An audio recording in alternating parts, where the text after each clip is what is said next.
Nobody saved me a seat at my family's Thanksgiving table. So I built my own, and 200 strangers showed up. By the time my family found out, it was the table everyone wanted a seat at. My father sent me 6 words that morning. "Dinner's full this year. Maybe next time." That was it. No call, no explanation, just a digital shrug glowing on my phone while I stood in the kitchen, pouring coffee I suddenly didn't want anymore. The steam rose, faded, and the silence that followed felt heavier than it should have. I stared at the message for a while, trying to decide what hurt more, the casual tone or how unsurprised I felt reading it. I typed back, "No worries, because that's what you say when your heart's already numb." Then I put the mug down and walked to the window. Outside, the Boston morning rain tapped against the glass, thin and relentless like static on an old TV. That's when I realized they had no idea what I was about to do. My name's Lena Hart, 33 years old, the youngest of 3, and the only one who ever left home. My father, Thomas Hart, runs a shipping company that practically built half the town. My mother, Caroline, collects tableware the way some people collect medals, polished, arranged, and never truly touched. My sister, Vivian, is the golden one. Charming, successful, always hosting, always in control. And then there's my brother, Eli, kind but soft-spoken. The sort of man who apologizes for taking up space. Every Thanksgiving, since before I could drive, there's been a kids' table, even when we weren't kids anymore. Same folding legs, same wobbling edge, same paper plates when the main table got the porcelain. The rules never changed. Vivian's friends and business partners sat up front, and I sat in the background, smiling through it like it didn't sting. When I earned a scholarship to Columbia, Dad said, "That's nice, but maybe stay closer." Like Viv did. When my app Northridge sold for 7 figures last year, he texted, "Proud of you, sweetheart." No call, no warmth. Just polite distance shaped into words. That's how my family loves, from far away and only when convenient. So when his message came through that morning, "Dinner's full this year," I knew it wasn't about space. It never had been. It was about control. About who gets to sit at the center and who doesn't. I looked over at the corkboard above my desk, where a stack of property papers waited for signatures. Meadowbrook Lodge, 40 acres in the Vermont mountains, an abandoned retreat I'd bought 2 months ago. The deal had gone through quietly. My parents had no idea. I was supposed to restore it in the spring, maybe turn it into a creative retreat. But right then, staring at that text, I decided it would serve a different purpose. I picked up my phone again, reread Dad's message once more, and whispered to the empty apartment, "Fine. If your table's full, I'll build my own." That afternoon, I called my brother. He answered on the second ring, already cautious. "Hey, Lena, you okay? Did Dad really say dinner's full this year?" I asked. He hesitated just long enough to confirm everything. "Yeah," he said finally. "He said it's just gonna be small. You know, Vivian's family, Mom and Dad. Simple." "Simple," I repeated. "Right," he exhaled, the kind of sigh that carries guilt you didn't earn. "They didn't mean it like that, Lena." I smiled, though he couldn't see it. "No worries. I meant it when I said that." We both knew it was a lie, but Eli didn't push. He never did. When we hung up, I stood for a long moment in the quiet, then opened my laptop. A map of Vermont blinked on the screen, a green patch of wilderness where the lodge sat waiting under early snow. I could almost see it already, the tall windows glowing with candlelight, music drifting into the night, voices rising around a table long enough for everyone who'd ever been told there wasn't room. The next morning, I packed my car, just a duffel bag, my laptop, and a coffee thermos, and started driving north. Boston's gray skyline faded behind me, replaced by rolling hills wrapped in November mist. I crossed state lines before noon, the air growing sharper, the trees barer. By the time I reached Meadowbrook, the sky was bruised with clouds. The lodge stood at the end of a gravel drive, a weathered structure of pine and stone, forgotten but strong. I stepped out of the car and felt the cold bite my cheeks. Somewhere in the distance, A stream murmured beneath the ice. Inside, dust floated in sunbeams slicing through the windows. The air smelled faintly of cedar and thyme. It didn't feel lonely. It felt like potential. I set my bag down and said to no one, "This is where it starts." That evening, I lit a fire in the old stone hearth and opened my laptop. The first email I sent was to Officer Ray Mendez, the local sheriff listed on the property documents. "Hi, Ray. This is Lena Hart, the new owner of Meadowbrook Lodge. Do you know any local shelters or families who might need a Thanksgiving meal next week?" Then I messaged my assistant back in Boston, Tasha, who'd been handling all my post-sale chaos. "Find suppliers who can deliver food, tables, whatever we need to host a large dinner in Vermont, fast." "I'll cover everything," her reply came 5 minutes later. "How large?" I typed back before I could overthink it. "As many as we can fit." By midnight, my inbox was a storm. Bakers, farmers, volunteers all replying yes. It spread faster than I expected. People wanted to help. People always want to help. They just need a place to do it. The next morning, the snow came down soft and steady. I walked outside with coffee steaming in my hands, the landscape muted and white. For once, the silence didn't feel like exile. It felt like a blank canvas. I spent the day sweeping, scrubbing, opening every shutter, letting light pour in. Each echo of my footsteps reminded me how empty the space was, and how full it was about to become. That night, I lay on an old couch near the fire, exhaustion humming through me, and thought about the years I'd spent chasing their approval. All the polite silences I'd mistaken for peace. I'd been waiting to be invited, when I could have been building all along. 3 days later, the first truck arrived, then another and another. By noon, Meadowbrook wasn't quiet anymore. Volunteers unpacked crates of vegetables, flour, canned goods. Someone rolled in an industrial oven. A pair of local musicians offered to play in exchange for dinner. Laughter filled corners that had gone untouched for decades. Ray Mendez, the sheriff, showed up that afternoon, his uniform dusted with snow. "You weren't kidding, were you?" he said, stepping inside. "Not even a little," I said, handing him a cup of coffee. He chuckled. "Word's already out. Folks are calling it the open table dinner. Church groups, shelters, even the high school's pitching in." "Good," I said. "Let's feed as many as we can." He looked around, nodding slowly. "You know, this place hasn't seen light in 20 years. You're about to make a lot of people feel at home again." His words caught something in me. For the first time, I wasn't trying to prove anything. I was just trying to build something good. That evening, after everyone left, I stood alone in the dining hall. The long wooden table we'd assembled stretched nearly wall to wall, bathed in soft lamplight. Each chair gleamed, waiting. I placed one extra seat at the far end, different from the rest, a carved oak chair I'd found in the attic, the kind you'd expect at a head table. I ran my hand over it and whispered, "For the one who felt unseen."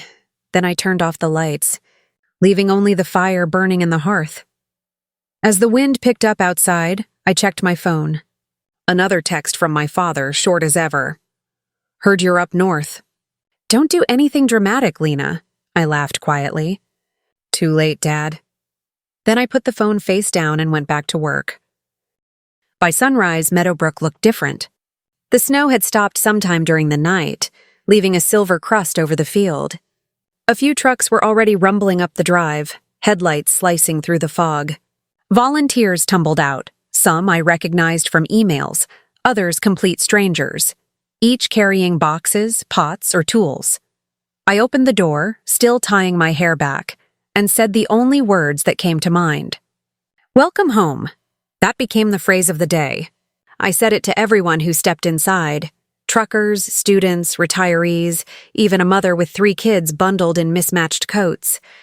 The words felt right. They filled the space like warmth. By 9 a.m., the old lodge kitchen was alive. Steam curled from every pot. Laughter bounced off the walls, and the smell. Good Lord. The smell was everything Thanksgiving should be. Butter, sage, cinnamon, roasted something. The lodge had become a living thing, humming, breathing. Every counter overflowed. Pie crusts in progress, potatoes in mountains, a turkey the size of a toddler resting in the sink. Someone hung string lights across the beams. Someone else started music. Every time I tried to organize, people beat me to it. At one point, a woman with streaks of gray in her braid waved a spoon at me. "Sweetheart, if you want these rolls golden, we need more oven space." "That's on the way," I said. "You must be Margaret." She grinned. "Retired caterer." "Don't let the word retired fool you," I laughed. "Wouldn't dream of it." By noon, the front porch was lined with boots. Snow melted into puddles by the door. The living room, once quiet and bare, pulsed with life. People who hadn't known each other an hour ago were swapping stories over trays of chopped vegetables. A college kid from Burlington, Sam, had built a playlist that alternated between acoustic folk and Motown. "Gotta keep the energy balanced," he said, handing me a mug of cider. Meanwhile, Sheriff Ray was setting up extra heaters, while 2 local farmers unloaded crates of pumpkins and apples. The more people came, the more room seemed to appear. The place kept stretching, as if it had been waiting for this exact kind of chaos. Every so often, I'd step outside just to breathe it in, the laughter spilling through the windows, the soft halo of smoke rising from the chimney, the smell of baking bread mixing with pine. For years, I'd thought belonging was something you earned. But standing there, snow crunching under my boots, I realized it was something you built, and then offered freely. By late afternoon, we had an army. People moved in rhythm, wordless at times, like a well-practiced dance. Someone started making hand-painted name tags, each one decorated with leaves and hearts. Another group dragged old benches from the barn and scrubbed them down. When the first batch of pies came out of the oven, everyone cheered. Margaret wiped her hands on her apron and said, "That's how you know a kitchen's alive." I nodded. "Feels like it's been waiting for us." As dusk fell, golden light spilled from every window. The snow outside caught the glow, turning the whole valley amber. Inside, the tables were set end to end, planks of oak covered in linen runners and mismatched candles. Mason jars filled with cranberries and rosemary lined the center like tiny lanterns. At the far end, near the fireplace, the carved oak chair waited. A small wooden sign hung above it, hand-lettered by one of the volunteers, "For whoever thought they didn't belong." I didn't ask who made it. Some things are better left as gifts. Around 6, guests started arriving. They came hesitantly at first. Families from the shelter, an older couple from down the road, a handful of veterans, and a group of nursing students who'd just finished their shift. Each one paused at the doorway like they were waiting to be told they didn't belong. No one ever did. I stood by the door, greeting them one by one, handing out name tags and hugs. "Welcome home," I said again and again until the words became something bigger than a greeting. They were a promise. Some of them teared up right there. Others smiled so wide I could feel it. The dinner bell, a literal brass bell Margaret had found somewhere, rang at 7. The room went quiet. Candles flickered. Snow drifted against the windows in soft, endless motion. I looked down the length of the table, more than 60 feet of faces, laughter, hands reaching for bread, plates clattering softly. Every inch of space was taken, but no one looked cramped. The noise that rose next wasn't chaos, it was harmony. I raised my glass, not sure if anyone could hear me over the hum. "To full tables," I said, "and to never waiting for an invitation again." The room erupted. Glasses lifted, cheers rolled like thunder, and I swear the old lodge creaked in approval. The food disappeared faster than we could serve it. The turkey didn't just feed everyone, it became a symbol. People passed plates like they were passing stories. A teenage boy offered to carve for the elderly woman beside him. 2 strangers realized they'd grown up on the same street and started singing old Christmas songs halfway through dessert.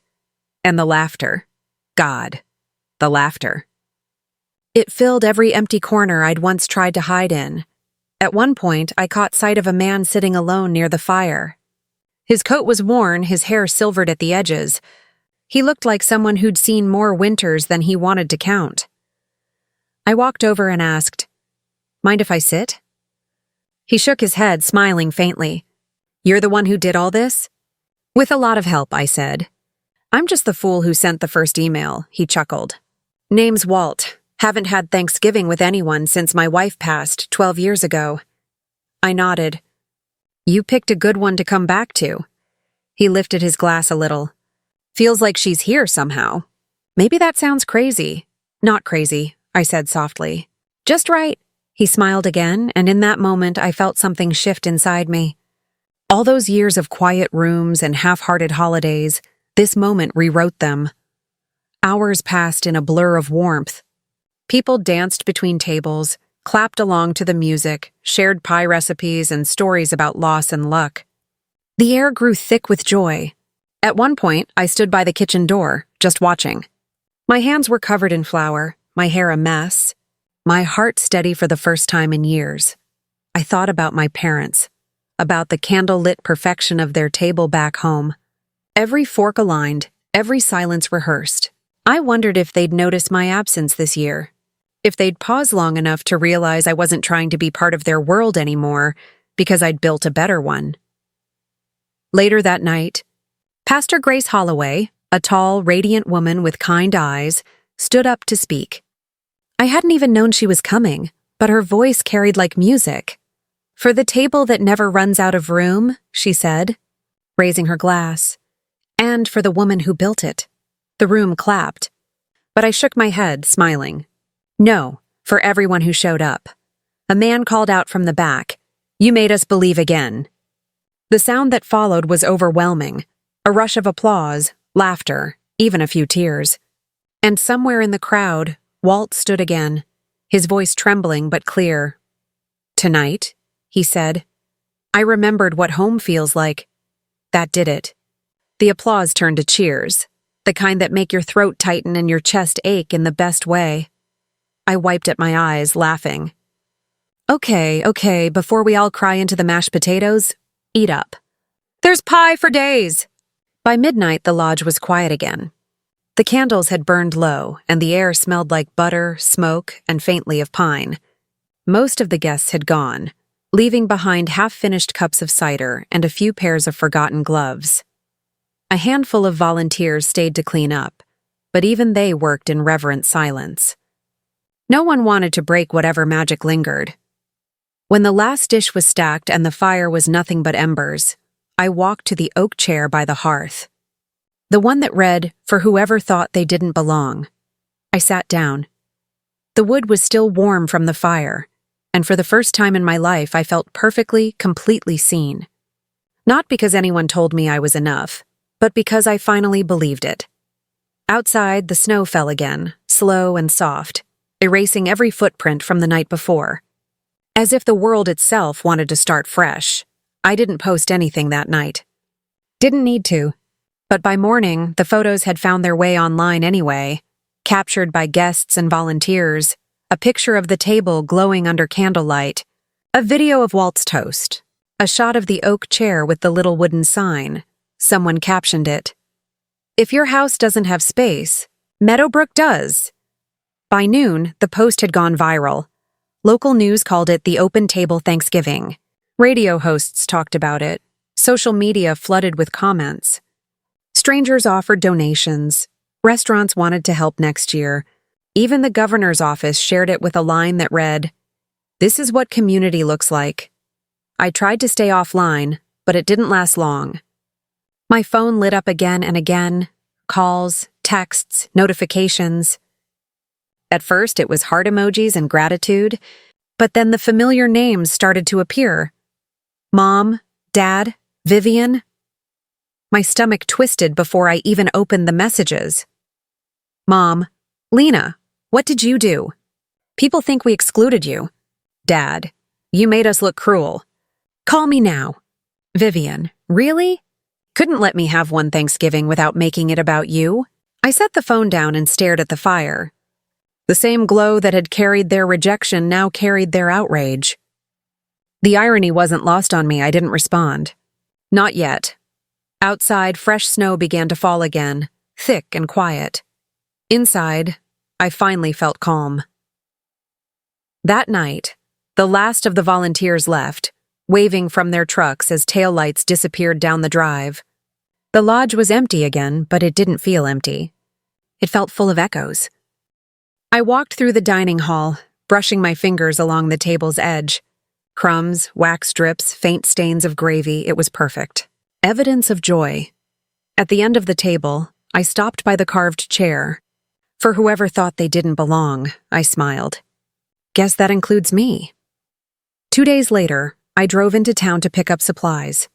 The whole valley shimmered under frost, sunlight catching on every branch. My radio played softly, and for once, silence didn't hurt. When I stopped at the hardware store, the clerk looked up with a grin. "Well, if it isn't the woman who fed half the county." I laughed. "Is that what they're saying?" "Front page of the Gazette," he said, sliding me a paper. "You might want to frame it."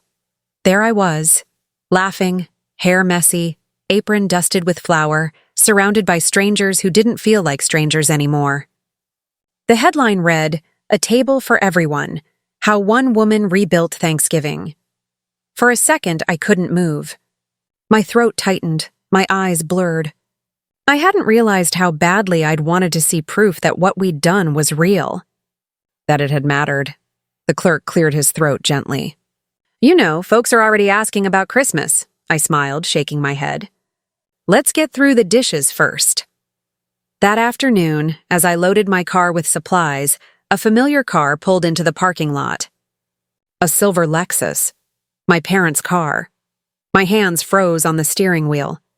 They got out, Mom in her camel coat, Dad in his navy jacket, both looking too polished for this muddy parking lot. Mom spotted me first. "Lena." The sound of my name felt like an old bruise pressed too hard. I shut my door slowly. "What are you doing here?" Dad's voice was calm, practiced. "We thought we should talk. In person." "I didn't realize we were on talking terms." He sighed. "You embarrassed us, Lena. That video—" "It wasn't my video," I said. "People posted what they saw." "People think we excluded you," Mom said, her voice tight. "That's not fair, isn't it?" I asked. "You texted me the morning of Thanksgiving to say my seat was given to someone else." Mom flinched. "That was complicated." "No," I said quietly. "It was clear." She opened her mouth to reply, but I didn't let her. "For the first time, I stopped begging for a place at your table. I built my own. That's all." Dad looked like he wanted to argue, but something in my face must have stopped him. He studied me for a moment, really looked, and I saw confusion there, maybe even regret. Finally, he said, "You've changed." I nodded. "Yeah, turns out belonging doesn't come from permission." Mom's voice softened. "We didn't mean to hurt you." "You did," I said, not cruelly, just honest. "But it led me somewhere good." They stood there, unsure what to do. Cars passed, snow glittered, and for a strange, suspended minute, it was like we were all holding the same breath. Then Mom reached into her purse and pulled out something wrapped in tissue paper. "I brought this," she said quietly. "It's Grandma's carving set." I thought, maybe you should have it, I hesitated. The steel handles were engraved with tiny wheat stalks, the same ones I'd seen every Thanksgiving as a child. I took them carefully, feeling the cool metal. "Thank you." She nodded once, then turned toward the car. Dad followed, shoulders stiff. When their taillights disappeared, I leaned against my car, exhaling everything I hadn't realized I'd been holding in. Closure doesn't always look like forgiveness. Sometimes it just looks like peace. The next few weeks blurred into snow and small miracles. Donations poured in from all over the state. Local carpenters offered to repair the lodge roof. A bakery promised bread for next year's feast. Someone sent a check with no name, just a note. For whoever thought they didn't belong. We decided to keep the lodge open year-round. Community dinners, weekend markets, movie nights. A place where nobody needed an invitation, and somehow, without meaning to, I became its caretaker. By mid-December, the tables were polished again, new curtains hung, the fireplace freshly bricked. I spent long nights there with a mug of cocoa, planning, dreaming. Sometimes, when the wind howled against the windows, I'd imagine all the laughter still lingering in the walls. Then, one evening, a familiar message lit up my phone. "Vivian, can I come see it?" I stared at the screen for a long time. Part of me wanted to ignore it. Another part, the part that remembered sneaking her extra slices of pie when we were kids, couldn't. I typed back, "Tomorrow. Noon." She arrived the next day in her winter coat and boots far too clean for country mud. When she stepped inside, her eyes darted everywhere. The tables, the lights, the photos of the feast still pinned to the corkboard. "You really did all this," she said quietly. "With a lot of help," I replied. She ran her fingers along the wall. I saw the pictures. I didn't know what to say. "You didn't need to," I said, though it came out a little sharper than I meant. We stood in silence for a while, the fire crackling softly. Finally, she said, "Mom and Dad are still upset," I figured. "But," she continued, "they also showed your article to everyone at church. Said they were proud of how you took initiative." She rolled her eyes. "Classic them." I laughed despite myself. "Sounds about right." Vivian looked at me then, really looked. "You seem happy?" "I am," she nodded slowly. "I'm glad. The quiet between us wasn't awkward anymore. Just heavy with everything we hadn't said for years." Then she asked, "Can I sit in the chair?" I blinked. "You know what it says?" She smiled faintly. "Yeah, maybe that's why I need to." I gestured to it. "Be my guest." Vivian sat in the oak chair, tracing the carved words with her thumb. "For whoever thought they didn't belong," she read softly. Her eyes glistened. "That used to be me too, you know. Even when they chose me, it didn't always feel like it." I sat across from her. "Then maybe this place is yours too." She looked up at me and smiled. Small, tentative, but real. For the first time in years, I saw the sister I used to know. We talked for hours. About everything. About Mom's need for control, Dad's quiet distance, the way we both kept trying to earn affection that should have been freely given. By the time the fire burned low, something fragile but real had settled between us. Understanding. As she got ready to leave, she paused at the door. "You know," she said, "if you ever do another Thanksgiving like that—" "I'd love to help," I smiled. "You've got a seat waiting." Winter passed, then spring. The lodge became a living heartbeat in the valley. We held potlucks, movie nights, fundraisers. Kids learned to bake bread in the same kitchen where strangers had once found family. People started calling it the open table. The name stuck. Sometimes reporters came back, wanting to turn it into a bigger story, but every time they asked what it meant to me, I gave the same answer. It's about what happens when you stop waiting to be invited. The next Thanksgiving came faster than I expected. By November, the air was sharp with pine and smoke again. We had triple the volunteers, a local band, even a delivery truck full of donated turkeys. When I arrived that morning, sunlight caught the icicles hanging from the roof. The lodge glowed like a lantern in the snow. Inside, the same energy bloomed. Laughter, warmth, chaos, grace. People decorating pies, kids chasing each other with rolls of ribbon. Someone plugged in a speaker and started the playlist from last year. It felt like coming home. Around noon, as I stirred a pot of gravy, I heard the door open. Two voices, familiar ones, Mom and Dad. They looked older. Softer, maybe. Mom carried a bouquet of dried wheat stalks tied with gold ribbon. Dad held a pie tin. "We brought something," she said quietly. I took a breath. "You didn't have to." "We wanted to," she said. "If you'll have us." The room had gone still, every volunteer pretending not to listen. I glanced around, then smiled faintly. "There's always room," Dad cleared his throat. "We didn't see it before, what you were trying to do." But that night, watching the videos, it reminded us of your grandmother's kitchen, the way she'd always set an extra plate just in case. Mom stepped closer, eyes shining. "You made something beautiful, Lena." I swallowed hard. "Thank you." That evening, When the tables filled again, they took seats near the center, not as guests of honor, just as part of the crowd. Vivian sat beside them, chatting easily. For once, no one performed. No one competed. Halfway through dinner, Mom reached for my hand. "I'm proud of you," she whispered. I nodded, the lump in my throat too big for words. Across the table, Walt raised his glass. "To the woman who taught us how to make room," I laughed. To everyone who showed up. The cheer that followed felt like déjà vu, but deeper, steadier. The sound of roots growing. Later, when the crowd had thinned and music drifted softly through the room, I slipped outside.